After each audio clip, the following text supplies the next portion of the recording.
হুগলিতে তৃণমূলের জয়ের পরে মুখ খুলেছেন মনোরঞ্জন ব্যাপারী। তিনি বলছেন যে বলাগড়ে বিধায়ককে লড়তেই দেওয়া হয়নি এবং লড়লে সেক্ষেত্রে ফল আরো ভালো হতো, এমনটাই বলছেন মনোরঞ্জন ব্যাপারী। তিনি বলছেন দোষ থাকলে বরখাস্ত করুক, নেতৃত্বকে চ্যালেঞ্জ ছুড়ে দিয়েছেন তৃণমূল বিধায়ক। পদত্যাগ করবো কেন, বহিষ্কার করুক। যদি আমার অন্যায় থেকে থাকে, যে ভোটটাতে আমি লড়লামই না, আমাকে লড়তেই দেওয়া হলো না, সেটার হারেরও দায় আমার না, জেতারও আনন্দ আমার না। হার জিত দুটো থেকেই আমি বিমুক্ত। আমাকে তো লড়তেই দেওয়া হয়নি, তাহলে আবার কি? আর যদি সাংসদ, আমি জানি না এরকম বলেছে কিনা, যদি আমার অপরাধ তাকে বহিষ্কার করে দেবে। ওই বিধায়ক তো লড়েই নি, বিধায়ককে তো লড়তেই দেওয়া হয়নি। দিদি নিজেই তো তাকে অফ করে দিয়েছে, আপনার এই নির্বাচনে কাজ করতে হবে না। তাহলে আবার আমার কি? দিদি কি ভেবেছেন? দিদি ভেবেছেন 40 জন যদি একসঙ্গে হয়ে থাকে, একজনকে সরিয়ে দিলে তাহলে সেটাই ভালো, সেটাই উনি করেন না। দিদির ভাবনা ঠিক ছিল। ওরা তো আবার বলছে যে আমি থাকলে আরও বেশি ভোটে হারতো, কম ভোটে হেরেছে। ওরা বলছে যে আমি থাকলে আরও বেশি ভোটে হারতো।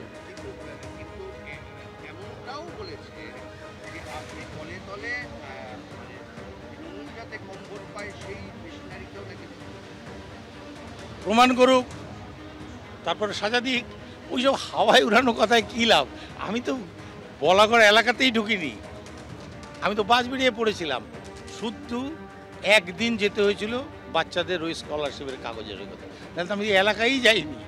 তাহলে আমাকে দিদি বলেছিল তৃণমূল ভবনে গিয়ে বসে থাকতে, গেলাম, গিয়ে দেখছি ওখানে কেউ নেই, একা। একদিন বসে থেকে তারপর আমি চলে এলাম। নির্বাচনে যখন লড়েছিলাম 36,000 ভোটে পিছিয়ে থাকা সিট,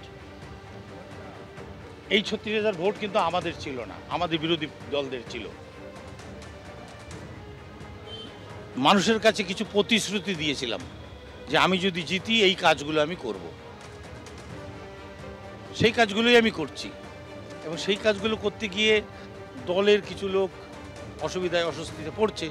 তো মানুষের কাছে যে প্রতিশ্রুতিটা দিয়েছিলাম, আজকে যদি আমি ছেড়ে পালাই তাহলে মানুষ তো আমার কাছে জবাব চাইবে। ভীষণ অপমান লাগে, অপমানিত হয়েও আমি পড়ে আছি মানুষের কথা ভেবে।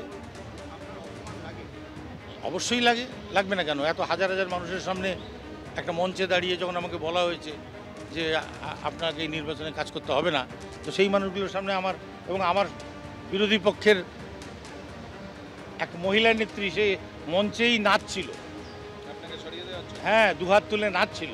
সেটাও যদি সেই সময়কার ভিডিও যদি কারো কাছে থাকে আপনারা দেখতে পারেন, নাচছিল সে।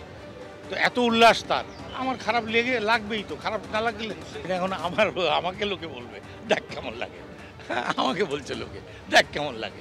দেবে না, আপনি নিশ্চিন্তে থাকুন। দেবে না, দেবে না, দেবে না, দাঁড়ানোর প্রশ্নটা দেবেই না টিকিট আমাকে। কারণ আমার বিরুদ্ধে 40 জন বিরুদ্ধে দাঁড়াবে, আমি একলা। আরে বাবা, তো আমাকে টিকিট না দিলেই আমি আর ছেড়ে দেওয়া ধরে রাখার কি বলবো? আমি লিখবো।